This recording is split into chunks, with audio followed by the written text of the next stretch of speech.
Welcome to the Parenting Power Podcast, supporting parents with the real-life tools they need to raise the confident, interdependent people the world needs. Gail Bell and Julie Friedman-Smith interview experts who share their knowledge to assist parents in creating a home environment where kids can thrive. Hi, everyone. Welcome to the Real Life Parenting Podcast. I'm Julie Friedman-Smith. And I'm Gail Bell. Today's podcast is brought to you by our sponsor, Beaner's Fun Cuts for Kids. Parenting is hard, haircuts shouldn't be. Visit beanersfuncuts.com for a location near you. Today's podcast is also sponsored by our email questions. Do you have a parenting question that needs an answer? Visit parentingpower.ca/email-question to send in your question, and you'll have a personalized answer within 48 business hours. You'll feel even more confident, capable, and calm. Our guest today is Cheryl Bassitt. Cheryl is founder of Unstoppable Connections, a #1 international best-selling author, creator of the award-winning Unstoppable Family Meeting Toolkit, and host of the Kitchen Table Conversations show. Cheryl's work is recognized as one of the top 5 next best brilliant ideas for humanity. Cheryl's passion and system for engaging families gives them everything they need today to have a powerful connection with their family tonight. However, Cheryl's message doesn't stop at the kitchen table. Her 4 gifts resonate in companies and organizations, creating the perfect circle of connection from the boardroom table to the kitchen table and back again. Welcome, Cheryl. It's great to be here. Thank you so much for having me on your show today. Cheryl, Julie and I are both huge fans of the family meeting and use it a lot in our coaching. Can you tell us about your chapstick moment and your first official family meeting? Absolutely. It was really a defining moment, although it's one of those things you don't realize how defining it is until later. But my boys now are 28 and 30 years old, and this is years ago when they were in probably first and second grade. And I had spent the whole morning trying to figure out the finances, which I think is a very common thing in a household. And I had just landed on that beautiful spot where I had enough money to make it to the end of the month. And they came home from school, and all of a sudden they're all excited. Hey, Mom, I got to get this new t-shirt, and I need these pair of socks, and I need new cleats because mine are too small because football's going to be starting. And then Brian says, as a closing thought, he goes, oh, and you know what? I need a tube of chapstick. And yet it was the tube of chapstick, right, that pushed me over the edge and into what I call sort of a bad mom moment that left them speechless. I mean, the good news was it wasn't my norm, but what it did do was it was the first night that we sat down and I thought we just need to get on the same page, and we had our first official family meeting. And that's really why it started, because of this tiny tube of chapstick in that moment. And it lives on, because to this day, if I start to get upset about anything, which is rare, but if I do, like, kids will go, this isn't going to be a chapstick moment, is it? So I'll never live it down, but at the same time, it's actually been part of what really launched our journey and a beautiful story that unfolded from it. How wonderful. You talk about the 4 gifts that were the foundation of your family meetings. Can you explain to our listeners about the first 2 gifts, the gift of listening and the gift of respect? Yeah. So, and it's kind of interesting because originally we called these rules, and quite frankly, there were 3 of them. And over time, we grew in what those were, but that we ended up calling them gifts because rules feel limiting, and gifts actually allow us to grow and to expand and to flourish together. So really, we call them gifts. They do set the foundation of how we had our family meetings, and they did evolve over time. But the first gift that we had was the gift of listening. And what we did was we decided how we were going to unwrap each one of those gifts in a way where everybody could be involved in that process. So with the gift of listening, how we unwrapped that was disconnect to connect.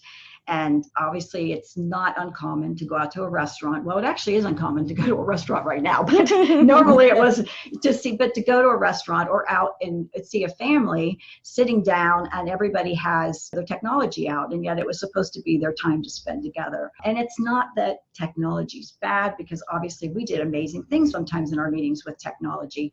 And the other piece of it is that technology right now is how it's connecting us. It can be a beautiful thing. Technology is just energy.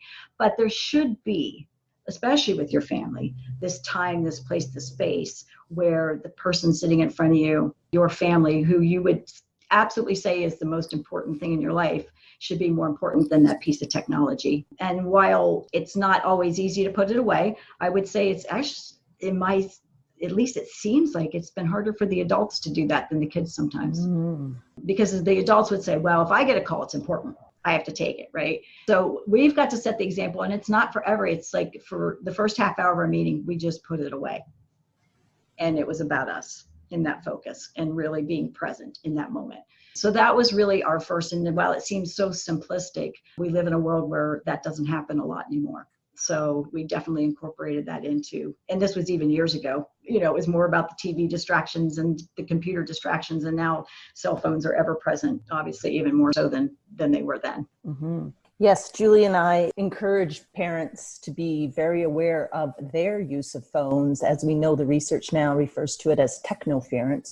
So it is actually parents' use of phone has been proven in the research, increasing negative behavior of their children simply to get their full attention. Mm-hmm. Well, and then other research is showing that because there's such an attachment to technology and they start so young, that it's doing a wiring inside of them in terms of addiction, things that they have to it. Their reward system starts to come from what's my friend saying about me, what's being texted to me.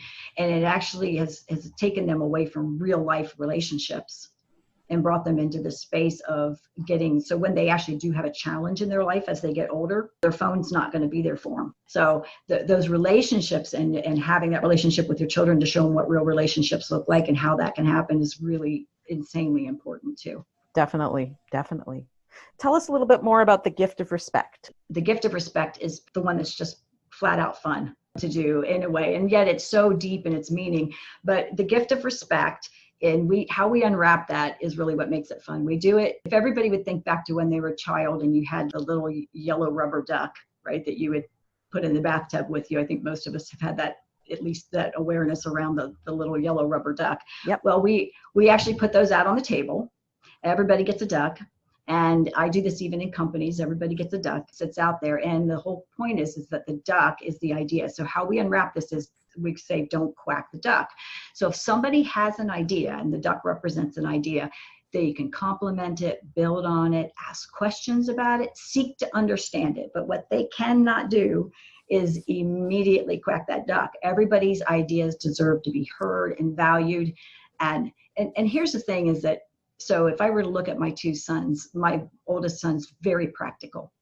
He likes structure and he's very practical. My younger son is a big dreamer and the sky's the limit, which I love, right? Because he takes after me more. But one time we were sitting in a meeting and David said, I have an idea. What is it? Well, he says, I think that we should put a helicopter landing pad on our roof. And of course, Brian immediately, my older son, looks at him and goes, that's the most ridiculous thing. Like, David, that's just ridiculous. And of course, David got to quack the duck at Brian because he shot down his idea immediately. And I like to tell people, we never did get a helicopter landing pad on a roof, just so everybody knows. That did not happen. But what did happen was this beautiful conversation around, well, why would you want a helicopter landing pad? Well, because we could go here and do this, and here's a bunch of people that could come and visit us, and we could do it all in a day and be back by dinner and all of that. And what's interesting is my son Brian, the practical one, actually ended up coming up with more people that could come to visit us. And by the way, LeBron James was one of them. So LeBron James was going to land on our roof in a helicopter by the time we were done with it. So it opened it up. And then there were some ideas about places we could go and be back, like I said, in time for dinner. And those were things that I said, you know what, I don't know if we can get back in time for dinner, but they are things we could go do. So out of it came a bunch of things that we did as a family as a result of David's crazy idea that had we just quacked it and not listened to her, we would have never had that beautiful conversation in that moment. Fantastic. I love quack the duck. And it's not just a visual, it's such a fun thing to say as well. What a great idea. Okay, the last two gifts are the gift of awareness and the gift of love. Can you dive into those for us? Yeah. So the gift of awareness, well, the gift of respect that we just did is fun and definitely has the depth. But the gift of awareness probably has been more game changing for us as a family than almost all of them. And it's something to this day. So we unwrap the gift of awareness by something that we call choosing to live above the mark. And when we choose to live above the mark, and I actually learned this in a business workshop. And there's the thing is I would just encourage, sometimes you hear things and we keep them to ourselves as parents. And I was always circling the things I'm like, wow, that's going to be a part of our family meeting. I'm taking that home. So this one came into the scenario a little bit later as well. When we choose to live above the mark, it's like we're taking charge of our lives. We own it. It's our own power to believe in who we are. And when we're below the mark, we're blaming someone else. We're making justifications. We're in denial. And so I remember sharing this with David when he was probably at this point about 13. And I said to David, does this make sense to you that if you're below the mark, you're literally giving your power away to someone or something?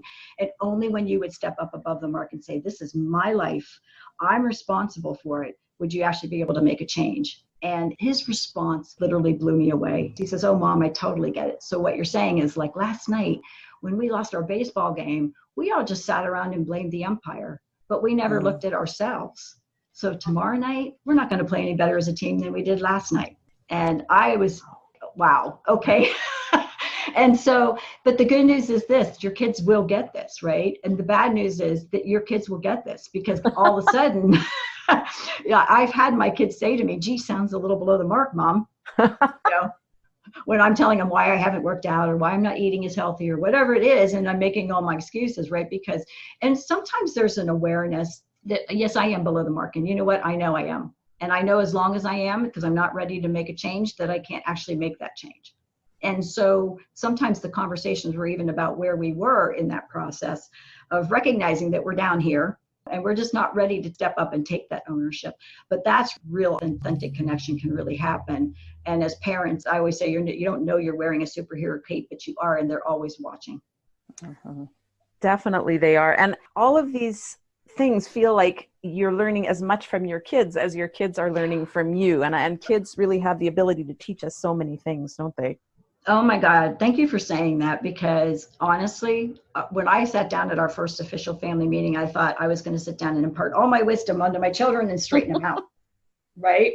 Yep. And what ended up happening was, I can honestly say I absolutely learned as much from them in this process, and the journey that we got to take together to grow together that I think made us a team was not me sitting in a meeting telling them what they were supposed to think and feel. It was about this real connection that happened in terms of how we grew together.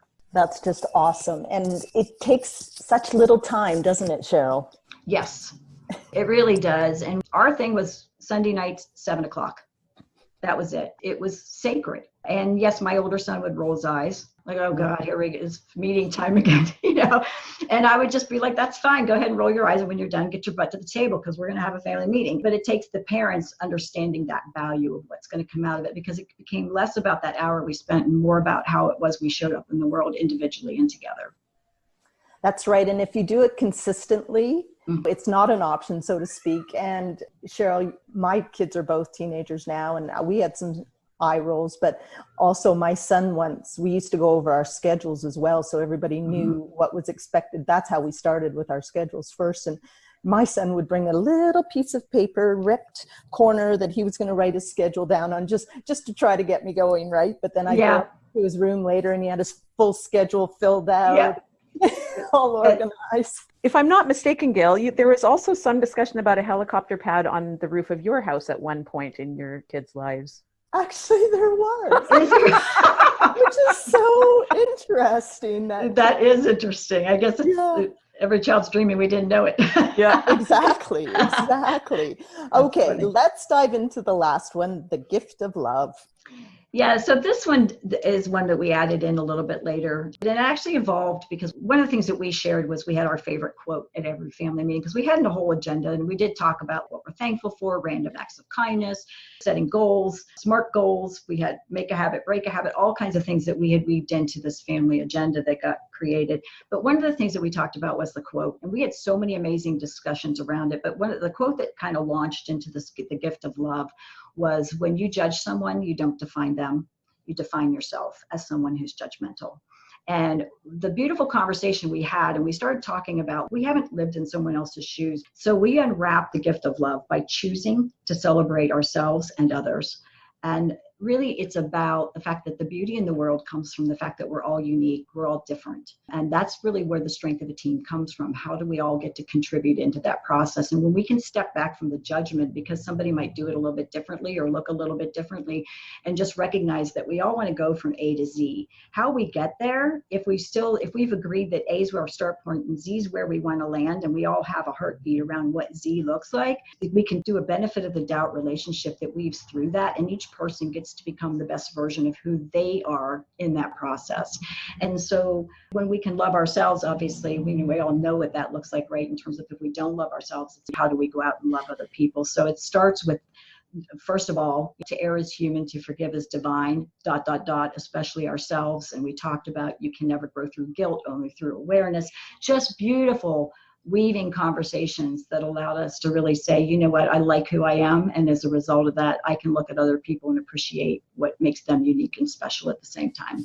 Sounds so incredibly meaningful. And I'm betting that not every family meeting had these incredibly blossoming moments. I just want to set people up for success. Maybe yours did, but I'm guessing that there were some family meetings that were somewhat mundane, but that over the course of time, there are these little moments where things came out. Am I right about that? Or yeah, absolutely. And I think that there were times that, it was just about like our upcoming expenses and whatever.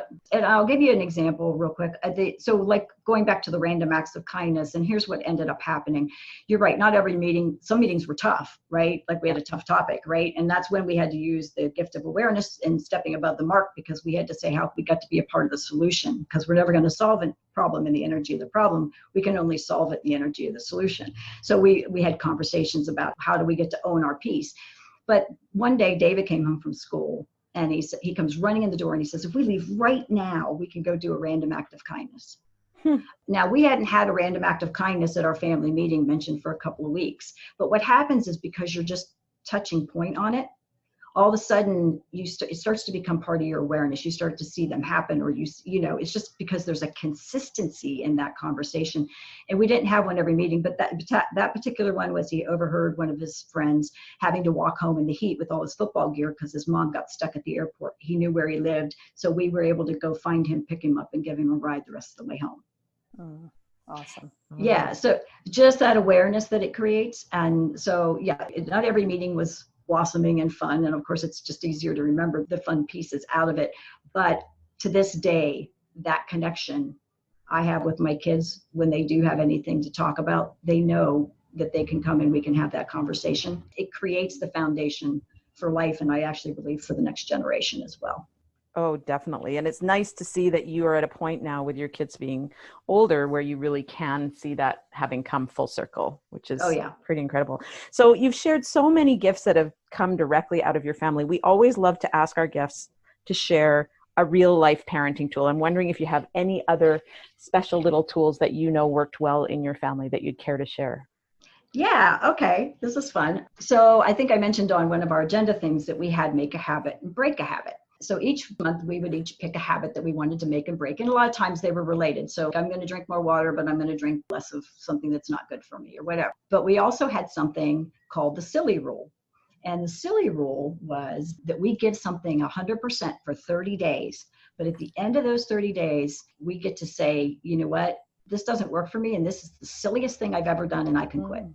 And yet, if it was something that we thought was meaningful, that we wanted to continue, we could re-up it for another 30 days. But in that, we would create. So, for example, my son and I decided one time that together we were going to be vegetarians, all the meals and stuff. And so we did it for 30 days, and we actually gave it 100%. And we learned all kinds of new recipes and things that we had never eaten.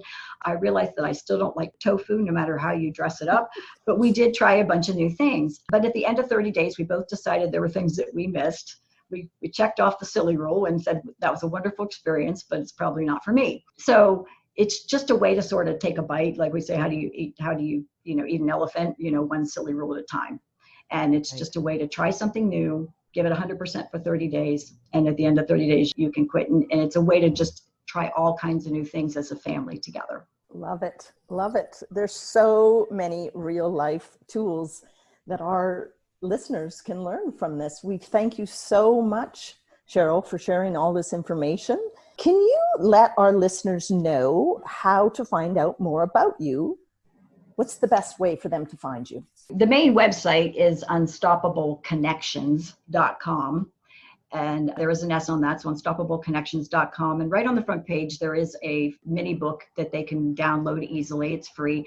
That it does actually the 4 gifts and how they can connect your family for life. And that was part of my next best brilliant idea for humanity journey. So that's one way to tap into some of the things I'm sharing. And the other way is that if they are on Facebook, I would absolutely love for them to come over and join us. We have a group on Facebook called Family Connection Challenge. And we just do so much fun stuff out of there. We're getting ready to launch a fun fitness challenge, and we just got done finishing up another one. And then we're going to do a 7-day gratitude challenge later on in July as well. So we're just constantly doing new things through there. And there's a really wonderful community that's being built. So it's Facebook Family Connection Challenge. So great to have all these resources for families. And I know just heading into summer, this is a perfect chance to make a new plan, and we can leave some of the homeschooling behind, and we can jump into reconnecting with our families and starting some great habits. So thank you so much for sharing this information. It was great to talk with you. Thank you so much for having me. Appreciate both of you. Thank you, Cheryl. Take care. We hope that you've enjoyed this episode of the Real Life Parenting Podcast. If you're looking for more real-life parenting tools, then please sign up for our weekly Thoughtful Thursday email newsletter. It's free and it's really good. Just visit our website, parentingpower.ca, to subscribe. While you're there, check out our book, A Year of Intentional Parenting. Like this podcast, the book was created to help you feel confident, capable, and calm. Thanks so much for listening, and we look forward to connecting with you again right here every Monday.